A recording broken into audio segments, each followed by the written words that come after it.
Ada orang sanggup menghabiskan ribuan ringgit untuk kelihatan cantik. Ada pula yang sanggup membuat perjanjian dengan sesuatu yang tidak sepatutnya didekati. Malam ini aku nak bacakan satu pengakuan daripada seorang wanita yang pernah memakai susuk. Pada mulanya, dia mendapat segala yang diimpikan. Wajahnya semakin cantik, rezekinya semakin murah. Ramai lelaki mengejarnya.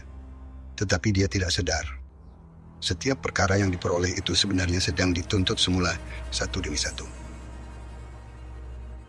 Assalamualaikum dan salam sejahtera kepada semua pendengar di channel Kisah Alam Maya. Terima kasih kerana kembali menemani pada malam ini. Kalau korang baru saja singgah ke channel ini, jangan lupa tekan butang subscribe dan aktifkan loceng supaya korang tak terlepas lagi kisah-kisah seram baru yang kami bawakan setiap minggu. Malam ini, aku akan bacakan satu kisah kiriman daripada seorang wanita yang meminta identitinya dirahsiakan. Nama yang digunakan dalam cerita ini hanyalah nama samaran. Apa yang bakal korang dengar bukan untuk mengajak mempercayai perkara khurafat, tetapi sekadar sebuah kisah fiksyen seram yang membawa pengajaran. Baik, tanpa membuang masa, mari kita teruskan dengan kisah ni.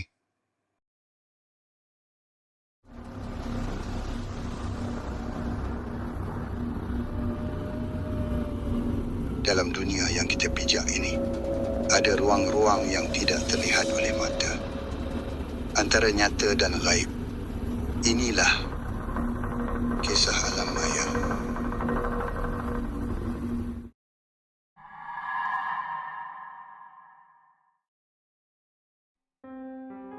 Nama aku Maya.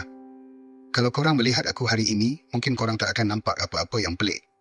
Aku hidup macam orang lain. Bekerja, balik rumah. Kadang-kadang keluar makan bersama kawan, tetapi hanya aku yang tahu. Setiap kali malam menjelma, aku masih takut melihat cermin.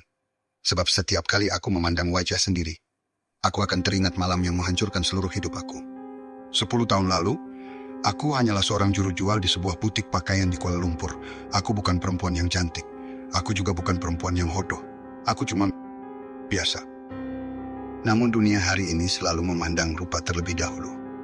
Di tempat kerja, pelanggan lelaki lebih suka dilayan oleh rakan sekerja aku yang berwajah jelita. Bos pula selalu memuji mereka. Aku hanya dipanggil bila stok barang perlu disusun atau store perlu dikemas. Aku cuba menerima kenyataan. Tetapi semuanya berubah apabila teman lelaki yang aku cintai meninggalkan aku. Dia hanya berkata, aku perlukan seseorang yang lebih menarik. Ayat itu menghancurkan keyakinan diri aku. Sejak hari itu, aku mula membandingkan diri dengan semua perempuan yang aku jumpa. Aku mula membeli berbagai produk kecantikan, krim, serum, vitamin, apa saja yang orang cadangkan, namun tiada satu pun yang mengubah hidup aku. Sehinggalah pada suatu petang, seorang wanita pertengahan umur datang ke butik tempat aku bekerja. Dia kelihatan biasa dari jauh. Tetapi apabila dia berdiri di hadapan aku tidak mampu mengalihkan pandangan. Kulit wajahnya terlalu licin, matanya tenang, senyumannya membuatkan sesiapa saja rasa selesa.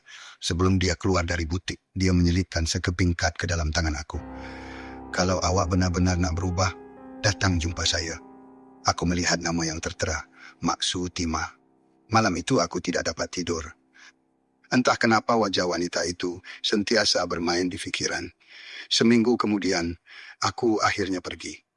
Rumahnya jauh di hujung kampung. Rumah kayu lama yang dikelilingi pokok-pokok besar. Apabila aku memberi salam, pintu rumah terbuka sendiri. Mak Sutimah sedang duduk di ruang tamu. Seolah-olah dia sudah tahu aku akan datang. Dia tidak banyak bercakap. Dia hanya memandang wajah aku beberapa ketika. Kemudian dia berkata perlahan, kau bukan nak cantik, kau nak dihargai. Aku terus terdiam. Dia betul. Selama ini aku bukan mencari kecantikan. Aku cuma mahu dipandang. Mahukan orang menghargai kehadiran aku. Mak Sutimah membawa aku ke sebuah bilik kecil. Di tengah-tengah bilik terdapat sebuah dulang tembaga. Di atas dulang itu ada beberapa batang jarum halus berwarna keemasan. Aku mula rasa tidak sedap hati. Itu susuk, dia mengangguk perlahan. Kalau engkau berubah fikiran, balik sekarang. Aku berdiri beberapa saat. Hati aku berperang dengan akal. Akhirnya, aku duduk semula. Keputusan itulah yang paling aku kesali sehingga hari ini. Mak Sutimah menyuruh aku memejamkan mata. Dia membaca sesuatu yang aku langsung tidak faham. Suasana rumah tiba-tiba menjadi terlalu sunyi. Udara terasa semakin sejuk. Aku dapat merasakan ujung jarum itu menyentuh kulit pipiku. Peliknya, aku langsung tidak terasa sakit. Beberapa menit kemudian semuanya selesai. Mak Sutimah hanya berpesan, "Mulai malam ini, jangan sesekali memandang cermin selepas pukul 12 malam. Dan jangan sesekali memberitahu sesiapa tentang apa yang berlaku di sini." Aku mengangguk.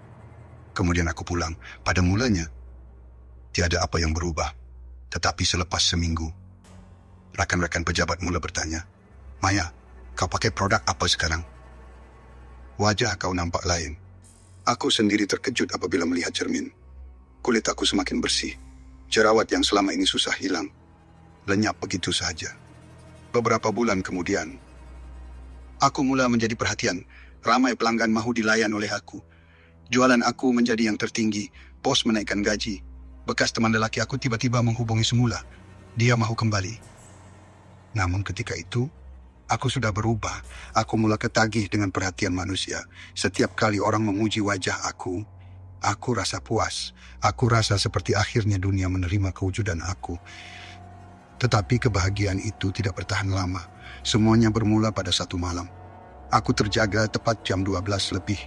Entah kenapa aku terdengar bunyi orang berbisik di luar bilik. Aku fikir mungkin jiran. Namun apabila aku membuka pintu, seluruh rumah sunyi. Aku menutup pintu semula. Ketika itulah, aku terdengar satu suara betul-betul di belakang telinga. Suara seorang perempuan. Lemah, serak, seolah-olah sedang berbisik.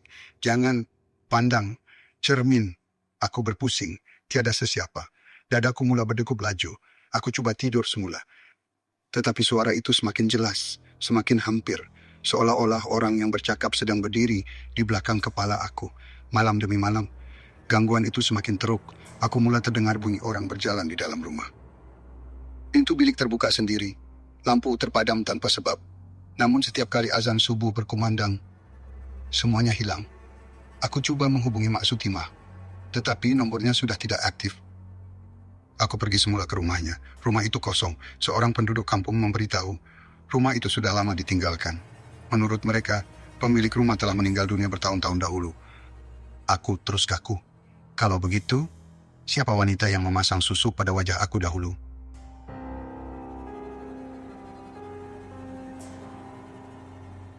Kalau korang menikmati penceritaan malam ini, jangan lupa tinggalkan like, kongsikan video ini kepada rakan-rakan, dan tekan butang subscribe supaya korang tidak terlepas lagi kisah-kisah seram baharu di channel Kisah Alam Maya.